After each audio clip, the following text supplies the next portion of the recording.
BBC Bangla আপনাদের স্বাগত। আজ আপনাদের সাথে লন্ডন স্টুডিও থেকে আছি মানসী বড়ুয়া, আর ঢাকায় আমার সাথে থাকছেন আকবর হোসেন। বাংলাদেশের সর্বশেষ গুরুত্বপূর্ণ আপডেট সংবাদে আপনাকে স্বাগত। শুরুতেই সংবাদ শিরোনাম, পরে বিস্তারিত। প্রথমেই জানাবো ভারতের গোয়েন্দা সংস্থা রয়ের প্রধানকে নিয়ে যা বললেন বাংলাদেশের প্রধানমন্ত্রী তারেক রহমানের রাজনৈতিক উপদেষ্টা ডাক্তার জাইদুর রহমান।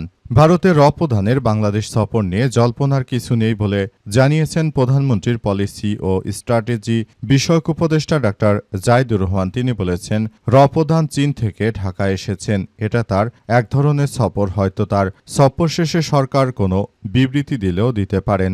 সরকারের বিভিন্ন কার্যক্রমের অগ্রগতির বিষয়ে প্রেস ব্রিফিংয়ে তিনি এমন কথা বলেছেন। এরপর জানাবো প্রকাশ্যে ভোট হবে রাষ্ট্রপতি নির্বাচন, ৩৫ বছর পর ফিরছে ইতিহাস। বাংলাদেশে দীর্ঘ ৩৫ বছর পর দেশে আবারও ভোটের মাধ্যমে রাষ্ট্রপতি নির্বাচন অনুষ্ঠিত হতে যাচ্ছে। ত্রয়োদশ জাতীয় সংসদের সদস্যদের প্রকাশ্যে ভোটের মাধ্যমে এবার দেশের ২৩তম রাষ্ট্রপতি নির্বাচন অনুষ্ঠিত হবে। তবে বর্তমান সংসদে ২/৩ সংখ্যাগরিষ্ঠতা থাকায় ক্ষমতাসীন দল বিএনপির প্রার্থী জয় এক প্রকার নিশ্চিত হয়ে গেছে। এদিকে ঢামেক পরিচালকের পদত্যাগ দাবিতে চিকিৎসক কর্মচারীদের পাল্টাপাল্টি অবস্থান। ঢাকা মেডিকেল কলেজ হাসপাতালের প্রশাসনিক কর্মকর্তা মোহাম্মদ রেজাল ইসলামের বদলি এবং নতুন প্রশাসনিক কর্মকর্তা মোজাম্মেল হকের যোগদানকে কেন্দ্র করে চিকিৎসক ও কর্মচারীদের মধ্যে উত্তেজনা দেখা দিয়েছে।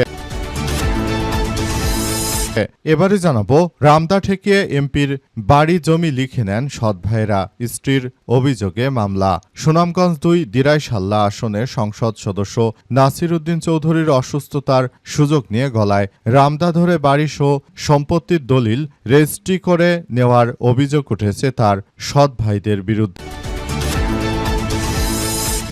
এবং সর্বশেষ জানাবো যুক্তরাষ্ট্র ইরান আলোচনা, অচল অবস্থা বাড়ল আরও জ্বালানি তেলের দাম। যুক্তরাষ্ট্র এবং ইরানের মধ্যে শান্তি চুক্তি এবং হরমুজ প্রণালী পুনরায় খুলে দেওয়া নিয়ে আলোচনার অচল অবস্থা হয়ে পড়ায় বিশ্ববাজারে আবারও জ্বালানি তেলের দাম বৃদ্ধি পেয়েছে বলে জানা গেছে।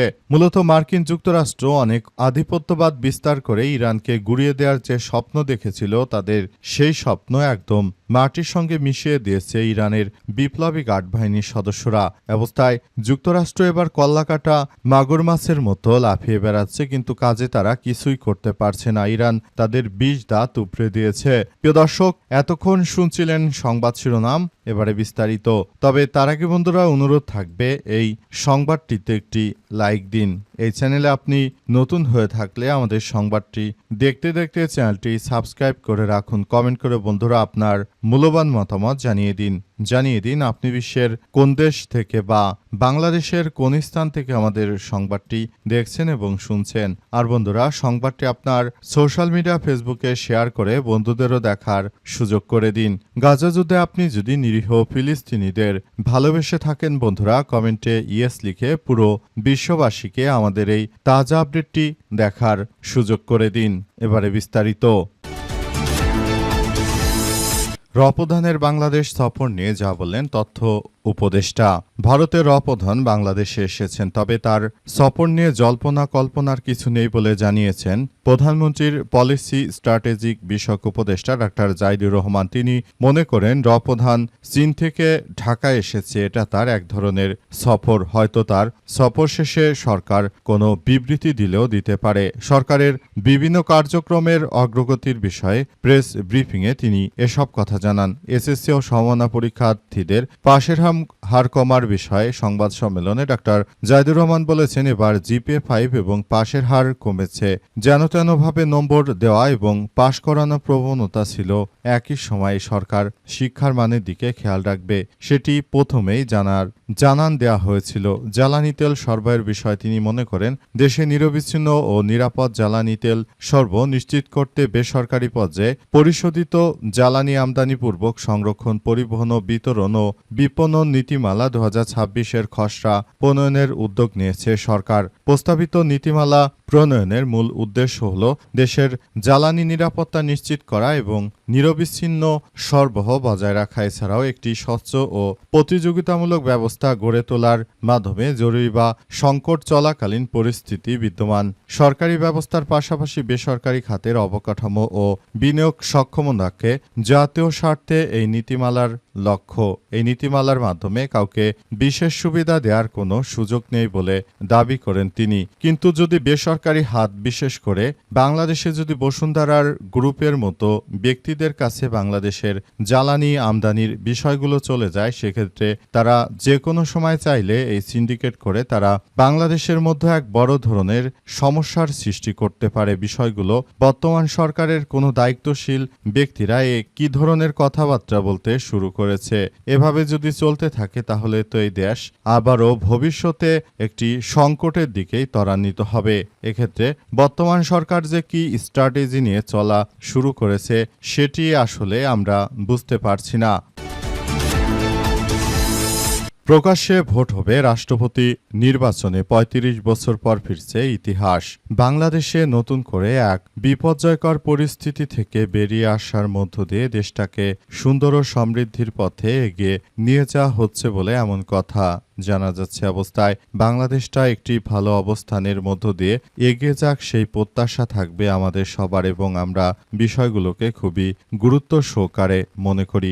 বাংলাদেশে ৩৫ বছর পর এবার প্রকাশ্যে নির্বাচন হবে এবং এই নির্বাচনের মাধ্যমে বর্তমান সময়ে যেন বর্তমান সরকার ভোটের কার্যক্রম চালিয়ে যেতে পারে, সেজন্য তারা কার্যক্রম চালিয়ে যাচ্ছে। বর্তমান বিএনপি সরকার ক্ষমতা আসার পর থেকেই তারা এই বিষয়গুলোকে খুবই গুরুত্ব সহকারে দেখছে। বর্তমান সময়ে সরকার আসলে চাইলে অনেক কিছু করতে পারে। এটি আসলে কোনোভাবেই আমরা বিষয়গুলোকে খারাপের দিকে নিয়ে যেতে পারি না। বর্তমান সময়ে রাষ্ট্রপতি নির্বাচন নিয়ে সরকার যেভাবে এগিয়ে যাচ্ছে, এর ফলে স্বচ্ছ প্রক্রিয়ায় একটি নির্বাচন অনুষ্ঠিত হতে যাচ্ছে। এই নির্বাচন দেশের জন্য খুবই গুরুত্বপূর্ণ একটি ইস্যু হিসেবে দাঁড়িয়েছে। ঢামেক পরিচালকের পদত্যাগের দাবিতে চিকিৎসক ও কর্মচারীদের পাল্টাপাল্টি অবস্থান।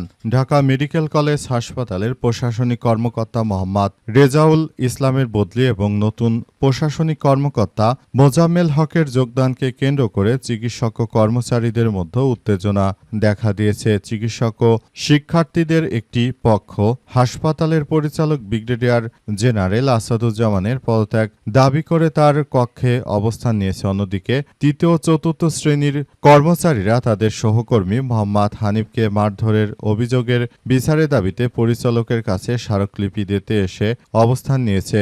আজ দুপুরে ঢাকা মেডিকেল কলেজ হাসপাতালের প্রশাসনিক ব্লকে গিয়ে এমন চিত্র দেখা গেছে। সময় হাসপাতাল এলাকায় অতিরিক্ত পুলিশ মোতায়েন করা হয়। দুপুর 12টার দিকে চিকিৎসক ও শিক্ষার্থী একটি দল হাসপাতালের পরিচালকের কক্ষে প্রবেশ করে দফা এক দাবি এক পরিচালকের পদত্যাগ স্লোগান দিতে থাকেন। পরে তারা পরিচালকের কক্ষে অবস্থান নেন। প্রশাসনিক কর্মকর্তা রেজাউল ইসলামের বদলি এবং তার পরিবর্তে নতুন কর্মকর্তার যোগদানকে কেন্দ্র করে কয়েকদিন ধরেই হাসপাতালটিতে উত্তেজনা বিরাজ করছিল।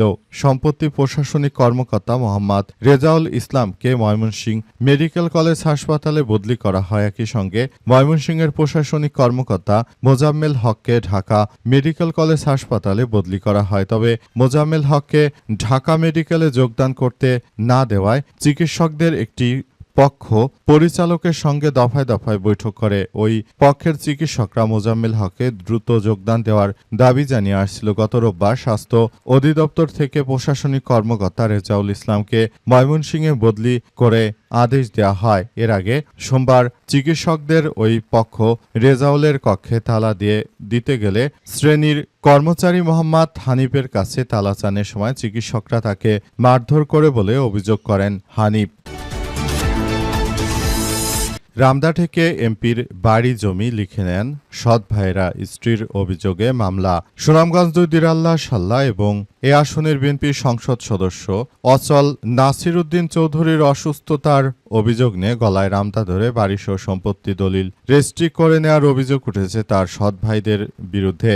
এ ঘটনায় 10 আগস্ট দুপুরে সুনামগঞ্জের অতিরিক্ত চিফ জুডিশিয়াল ম্যাজিস্ট্রেট আদালত বা দিরাই আমলি আদালত নাসির চৌধুরীর 3 ভাইসহ 8 জনের বিরুদ্ধে মামলার আবেদন করেন এমপির স্ত্রী পারভিন আক্তার। পরে সেই আদালতের বিচারক মোহাম্মদ জসিম উদ্দিন মামলাটি আমলে নিয়ে তদন্ত করে প্রতিবেদন দেওয়ার জন্য পুলিশের অপরাধ তদন্ত বিভাগকে নির্দেশনা দিয়েছেন।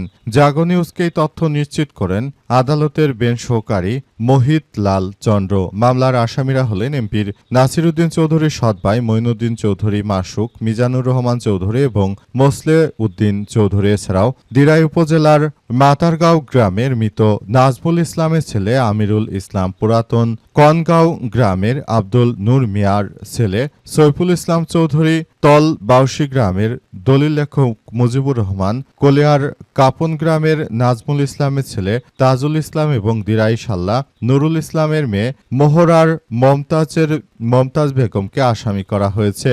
মামলায় এমপির স্ত্রী উল্লেখ করেছেন যে নাসির উদ্দিন চৌধুরী তিনি অসুস্থ হয়ে পড়ার কারণে তার ভাইরা এই ধরনের একটি ঘটনা ঘটিয়েছে। এই ধরনের ঘটনা ঘটিয়ে তারা মূলত তার ভাইকে শুধু এভাবেই শেষ করেনি, বরং তারা আমাদের সঙ্গেও এমন কিছু আচরণ করেছে যেটা মেনে নেওয়া যায় না বলে এই কথা উল্লেখ করা হয়েছে। আরও বলা হয়েছে এই ধরনের ঘটনা কেউ যেন আর ঘটাতে না পারে সেই ব্যাপার নিয়ে সবাইকে আরও বেশি সজাগ থাকার জন্য উদাত্ত আহ্বান জানানো হয়েছে।